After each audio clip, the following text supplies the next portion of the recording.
안녕하세요, 학부모 여러분들. 저도 학부모이고요. 미국에 살고 있습니다. 오늘도 구독자 여러분께 미국의 학교에 대해 자세히 알려드려 보겠습니다. 오늘 알아볼 내용은 미국 초등학교에서 또래 친구를 통해 영어가 빨리 늘어나는 실제 과정과 부모님이 도와줄 수 있는 구체적인 방법입니다. 미국으로 이민을 온 초등학생의 영어가 가장 빨리 느는 방법은 또래 친구와 자연스럽게 어울려 놀고 대화하는 것입니다. 학교 놀이터와 급식 시간과 방과 후 활동은 실전 영어 연습의 장이 됩니다. 오늘 영상은 그 실전 장면에서 아이가 어떻게 언어를 배우는지 단계별로 알려드립니다. 먼저 초기 적응 첫 주의 모습입니다. 아이는 수업을 따라가기 전 주변 소리와 단어를 먼저 습득합니다. 선생님의 간단한 지시와 교실 환경표, 친구들의 인사말을 반복적으로 듣다 보면 귀가 먼저 열립니다. 이때 부모님은 긴장하지 말고 안정감을 주는 것이 가장 중요합니다. 두 번째는 놀이를 통한 언어 습득입니다. 또래와 함께 놀 때 사용하는 표현은 짧고 반복적이며 감정이 담겨 있어 머리에 잘 남습니다. 간단한 게임 규칙 말하기, 역할극, 숨바꼭질에서의 지시와 반응 같은 상황이 아이의 어휘와 문장 구조를 빠르게 늘려줍니다. 세 번째는 친구의 모델 역할입니다. 또래는 자연스러운 언어 모델이 됩니다. 아이들은 친구의 발음과 억양을 모방하며 문장을 완성해 갑니다.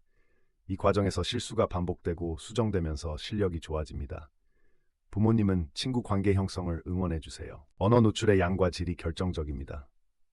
하루에 듣고 말하는 시간이 많은 아이가 빠르게 늘죠.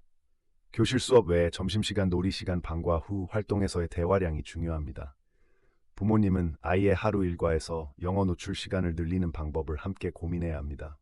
그럼 구체적으로 얼마나 걸릴까요? 나이와 이전 영어 경험에 따라 다릅니다.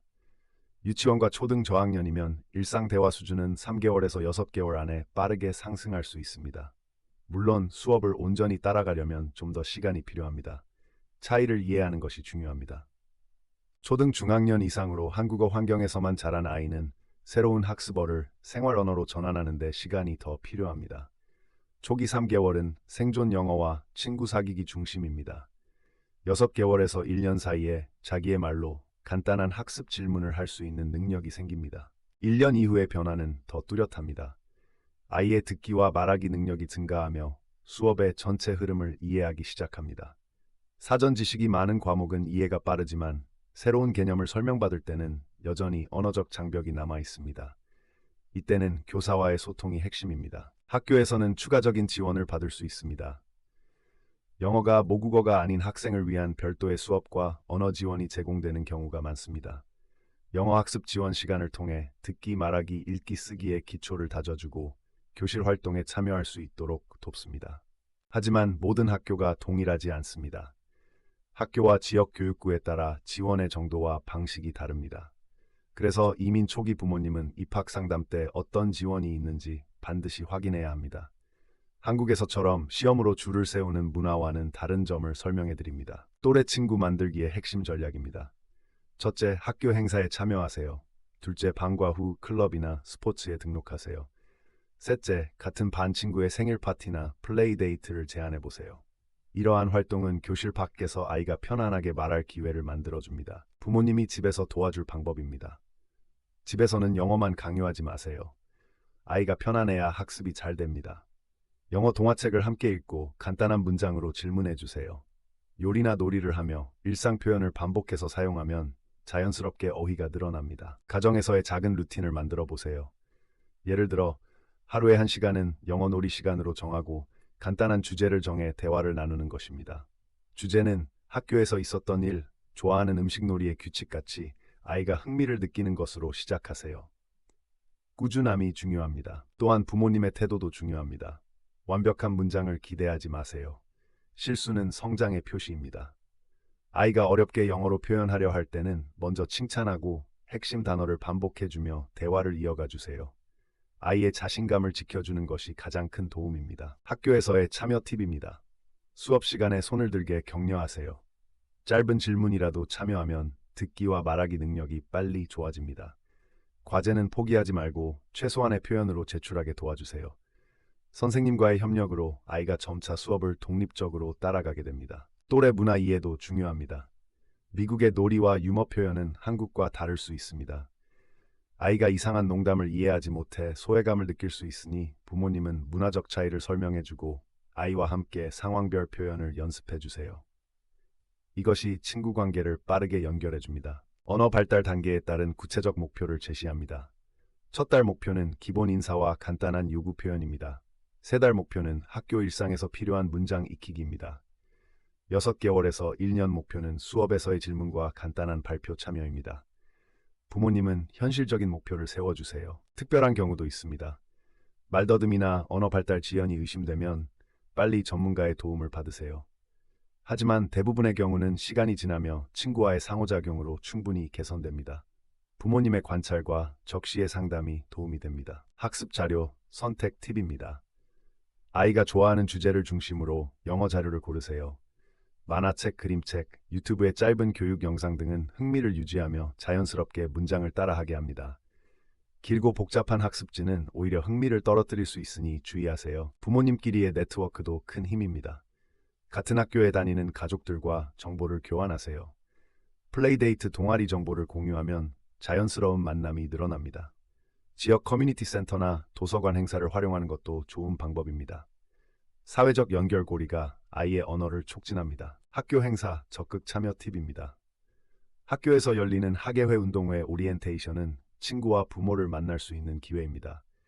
행사에서 보이는 아이의 활약은 친구 초대와 다음 만남으로 이어질 수 있습니다. 부끄러워하는 아이는 소규모 활동부터 시작하게 도와주세요. 선생님과의 소통 방법입니다.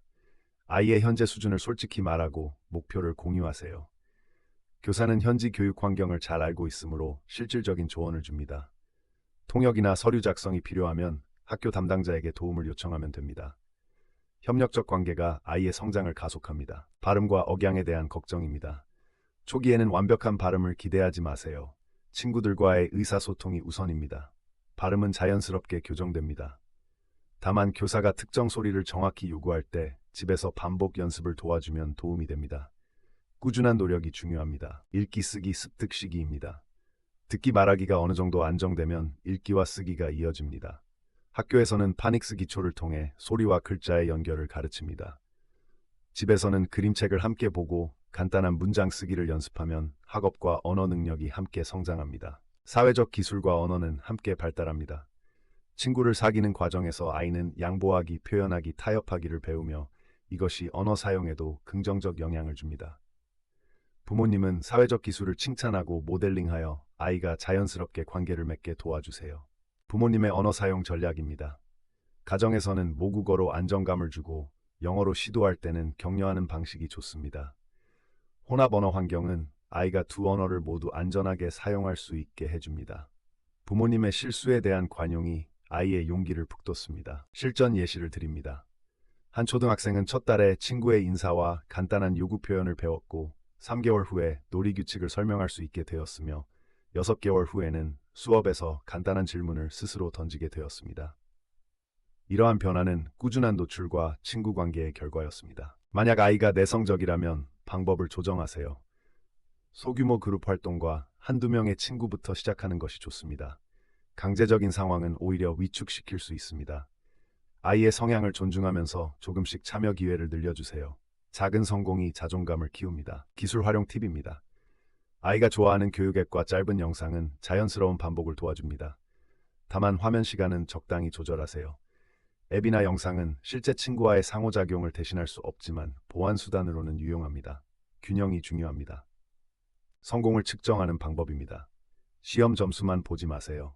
아이의 교실 참여 빈도, 친구와의 대화 길이, 숙제 스스로 해결하려는 시도 같은 실생활 지표를 관찰하세요. 이러한 변화들은 학습의 진짜 지표가 됩니다.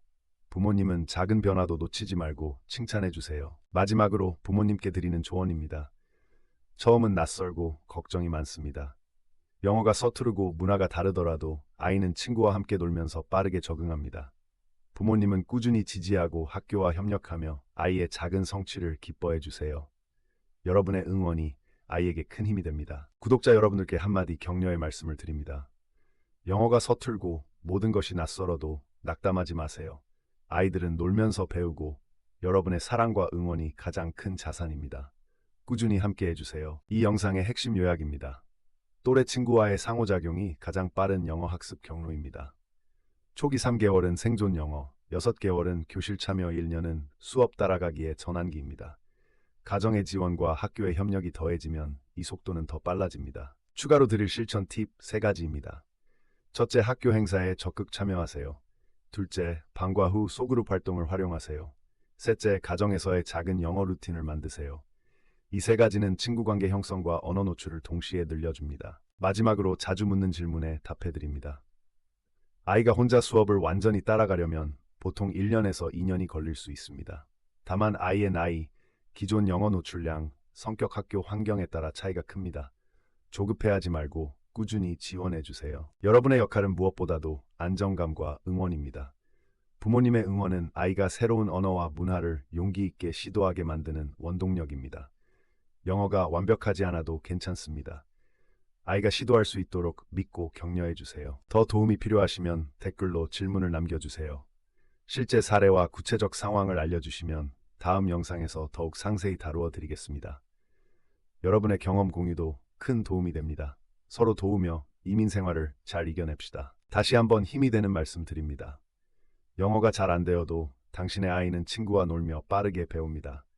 포기하지 마시고 작은 성공을 함께 축하해 주세요. 부모님의 인내와 사랑이 아이의 가장 큰 선물입니다. 도움이 되셨기를 바랍니다. 그럼 여러분들 다음 영상에서 다시 만나요.